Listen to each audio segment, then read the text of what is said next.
El diputado Noroña, en diálogos para la reforma al Poder Judicial, dice que los jueces y ministros están regateando, que no quieren que se haga la reforma tan rápido, la quieren hacer escalonada.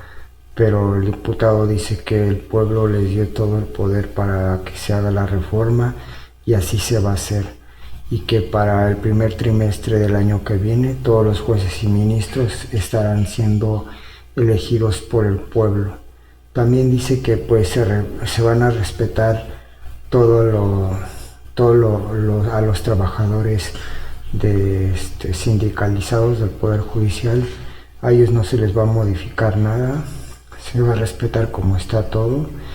Y también habló de que el Poder Judicial tuvo la oportunidad de reformarse así sola, pero pues no quisieron. Después el presidente quiso reformarlo y le echaron para atrás la reforma. Entonces pues ahora se van a tener que fregar porque los van a reformar a como de lugar, ¿no? Porque pues el pueblo así lo pidió y les dio el poder. Veamos lo que dice el diputado Noroña. Muchas gracias, muy buenas tardes a todas y todos.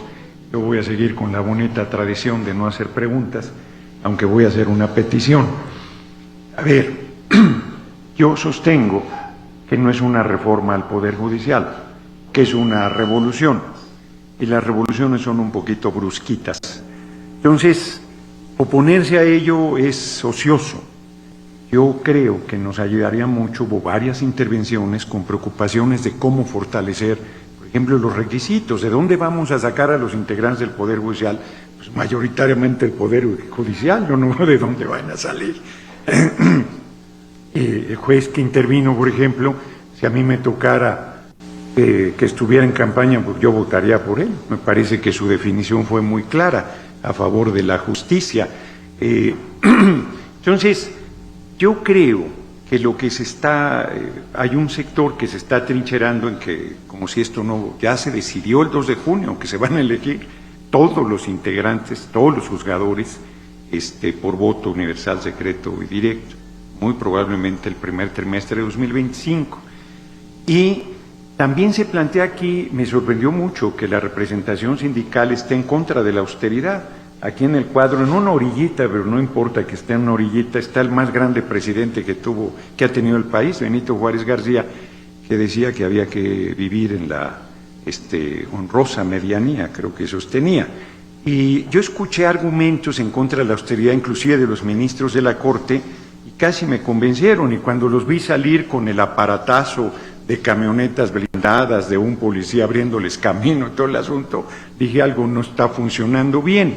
O vas a la corte y te encuentras, se dice que los trabajadores, que los de abajo son outsourcing, las trabajadoras de limpieza, trabajadores de limpieza son outsourcing, los trabajadores de vigilancia son outsourcing, los más humildes son los más maltratados, deben ser parte del Poder Judicial y de las condiciones de trabajo generales.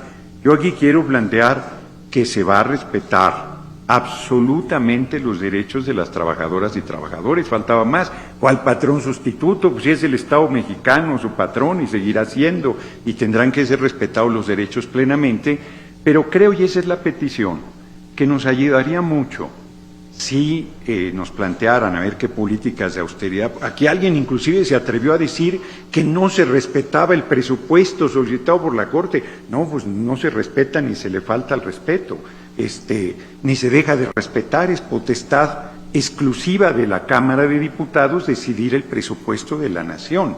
Entonces, y esa es una definición del marco constitucional. Entonces yo cierro planteando, hay los fideicomisos. El Poder Judicial pudo hacer su reforma y no quiso hacerla, se negó a hacerla, paró la que iba en camino. Bueno, pues ese es un hecho que se tiene que asumir. Dijo la presidente de la Corte, la ministra Norma Piña, el fideicomiso de 20,000 millones que vaya para Acapulco, estamos de acuerdo, revisémoslo luego. Nada, no dieron ni un centavo partido a la mitad, no puede ser. Cierro planteando. Yo soy diputado federal, ya me salgo en agosto, dicen que nos van a dar, no nos van a dar más que las gracias, no llevamos ningún retiro. Yo me atiendo, no me atiendo en el ISSSTE, me atiendo en el Seguro Social y ahí me seguiré atendiendo. No se les va a caer el pelo a los hombres que se atiendan en el Seguro Social. Es un buen servicio y hay que mejorarlo, hay que ir ahí para que hagamos señalamientos de cómo mejorarlo.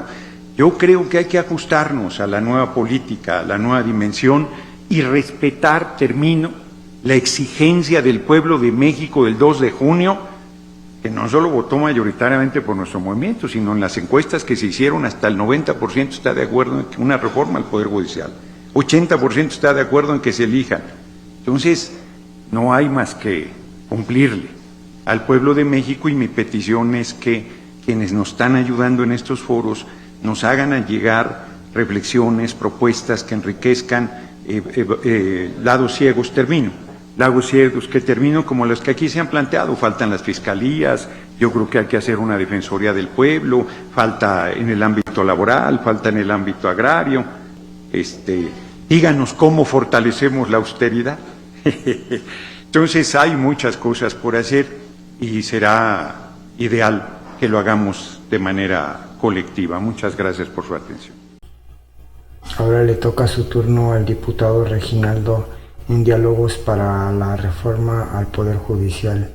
Él comenta que a cada ministro del presupuesto que se les da anualmente, a cada ministro le tocaría gastar diariamente 1.400.000 pesos, tomando en cuenta sábados y domingos. Les pregunta que en qué se lo gastan, pues ni ellos mismos saben. Y a pesar del dinero que se gastan, pues todavía tienen para ahorrarlo y meterlo en fideicomisos. Él también les comenta que, porque dicen que la sobrerepresentación de Morena es injusta, pero les dice que Morena gana el 86% del territorio del país y con eso les da el poder para hacer la reforma. El pueblo se los dio. Y hablando de austeridad, dice que el presidente Peña Nieto gastaba 8,000 millones al año de pesos. Actualmente el presidente López Obrador solamente gasta 500,000 millones de pesos. O sea que hubo un ahorro de 7,500,000 pesos y que con eso está demostrado que la austeridad es posible, pero que al Poder Judicial no le interesa llevar la austeridad. Le gustan los derroches y los lujos. Veamos qué dice el diputado Reginaldo. Muchísimas gracias, felicitar a este foro y como son muy pocos minutos voy a irme en la ruta rápida del tema y todo va a ser en asunto de pregunta. Miren, este año 2024 para el Poder Judicial tiene un presupuesto de 78,327.3 millones de pesos. La mitad de lo que tienen la suma de los 32 poderes judiciales o tribunales superiores de justicia de los estados. Y los poderes judiciales sacan casi el triple de lo que saca el Poder Judicial con el mismo presupuesto. Luego, fíjense nada más, la Suprema Corte, solo los 11 ministros, tiene un presupuesto 5,787.2 millones de pesos. Si divides ese presupuesto entre 11 ministros, le toca 526,109,090. Si lo divides entre los 365 días del año, contemplando sábados y domingos, le toca gastar 1,441,000 diario. ¿Saben en qué se gasta todo eso? Yo creo que no saben, y menos el sindicato, porque año con año la Suprema Corte le damos más presupuesto y por eso armó los fideicomisos. Voy ahora al tema de los fideicomisos. De los 13 fideicomisos, 12 son ilegales. Los que dicen que son responsables de ver que la ley se cumpla y cumplir la ley. Entonces, ¿qué está pasando? 13 fideicomisos ilegales. Y fíjense, aquí debo de decir que esa ruta de los fideicomisos es un modelo neoliberal. que se implementó en todo el sistema. Por eso el presidente solicitó que se desaparecieran 300 fideicomisos que tenía cada secretaría, porque eso lo venían haciendo para no regresar los ahorros a la hacienda pública. Y así lo empezó a hacer el Poder Judicial, por eso son ilegales. Luego, el tema de los trabajadores. Pues entonces no es un problema de falta de presupuesto que no haya personal en el Poder Judicial, porque año con año les ha sobrado presupuesto y lo han ido acumulando en el tema del fideicomiso. Yo quisiera ver en el Poder Judicial al nuevo sindicalismo de la 4T, que aproveche este proceso para empoderarse, porque sí requerimos un sindicato que vigile, que supervise, porque estas cuentas que les hago no está sencillo. A ver, díganme quién las sabe. Luego vino aquí el senador que ya se fue del PAN, porque es también diferente cómo leer el tema del poder y del mandato popular. Debo de decirle al senador que de 300 distritos que hay en el país, la coalición Sigamos Haciendo Historia junta ganó 257, el 86% del territorio nacional. ¿Qué va a hacer él con...? No, tenemos otros datos, tenemos las 2/3 partes en Cámara de Diputados y Cámara de Senadores. Y entonces invitar a que entendamos que estamos en un proceso de transformación profunda, le llamamos la cuarta transformación, es una revolución pacífica, pero es una revolución, es una transformación en serio. En el tema de austeridad, para que tengamos clarito, Cámara de Diputados, la legislatura anterior cuando llegamos, nos dejaron una proyección de presupuesto 9,300 millones. Arrancamos con 6,000, llevamos 6 años y no llegamos a los 6,000. El último gobierno, el último ejecutivo gastaba 8,000 millones de pesos. Actualmente el presidente 500 millones. Está claro el tema de austeridad y el Poder Judicial no ha querido entrarle al tema de austeridad. También va en serio el tema de austeridad. ¿Qué hacemos con eso que no conocemos? Digo, hablémonos con franqueza y digámonos las cosas como son. Yo estoy en la lógica de que sí mejoremos y hagamos cosas de mejora a la iniciativa, pero que la iniciativa va, tampoco tengo ninguna duda. Ya dije que tenemos las 2/3 partes. Y recojamos y no le tengamos miedo a la discusión y al cambio de mentalidad. Yo presido la Comisión de Infraestructura y por eso sé también que lo más difícil es cambiar la estructura mental, pero hay que cambiarla porque sí estamos en un proceso de transformación.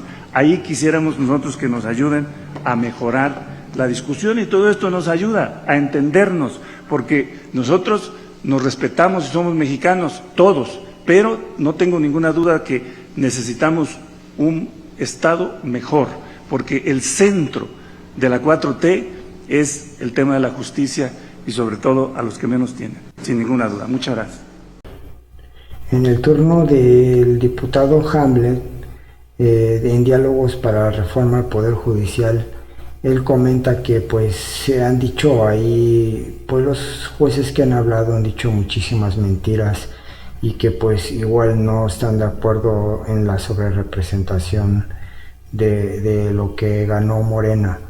Y hay un juez que violó el artículo 99 y el artículo 61 en el que se metía con el Poder Judicial Electoral.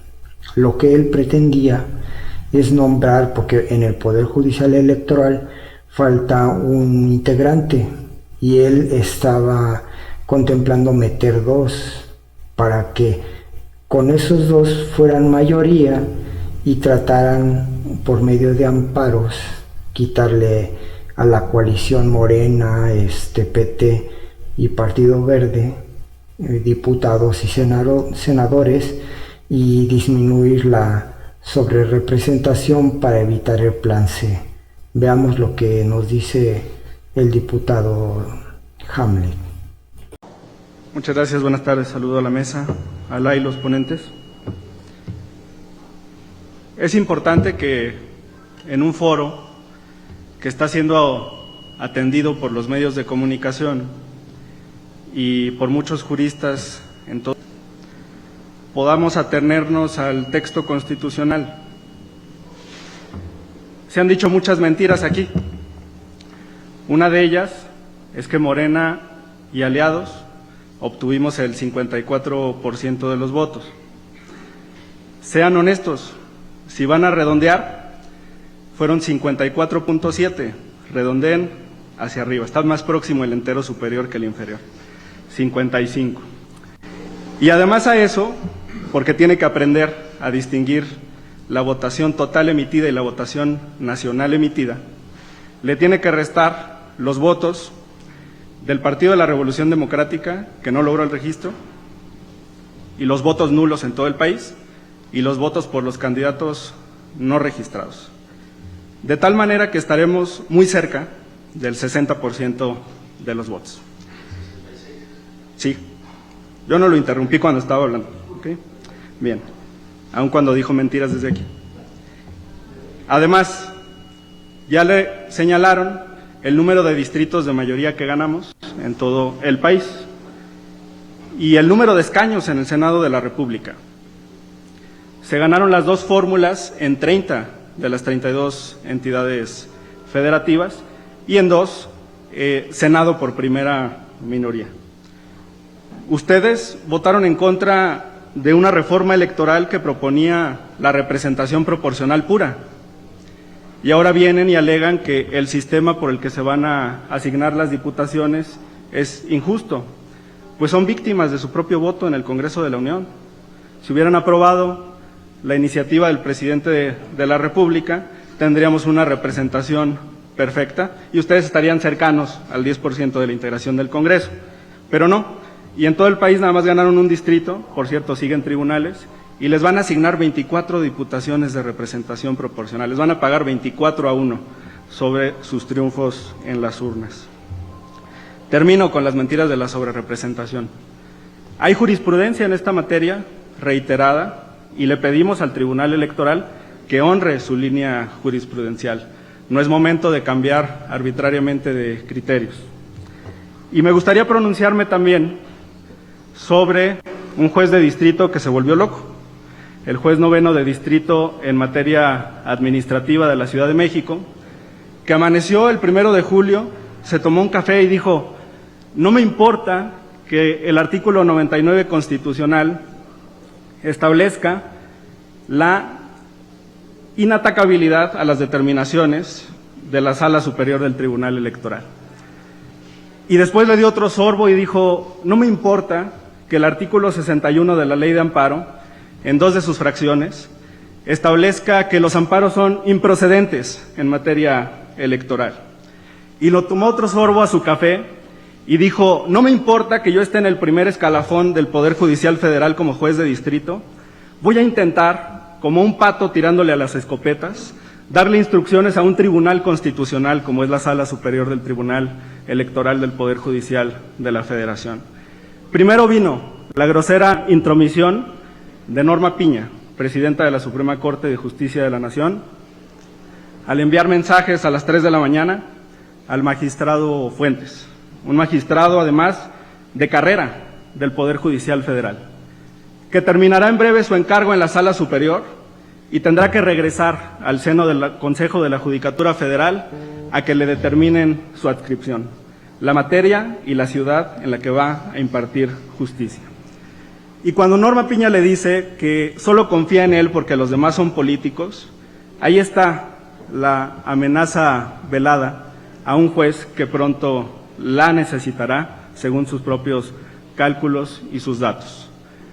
Pues hoy, desde la bancada de Morena decimos que el juez de la PESA, el juez noveno de distrito, tiene que ser suspendido de manera inmediata por el Consejo de la Judicatura Federal por violar el artículo 99 de la Constitución y el artículo 61 de la Ley de Amparo. Independencia a las determinaciones de los magistrados de la Sala Superior del Tribunal Electoral del Poder Judicial de la Federación. Basta de intromisiones. Y hay datos sobre las relaciones familiares del juez de la PESA y su dependencia de Norma Piña. Muchas gracias.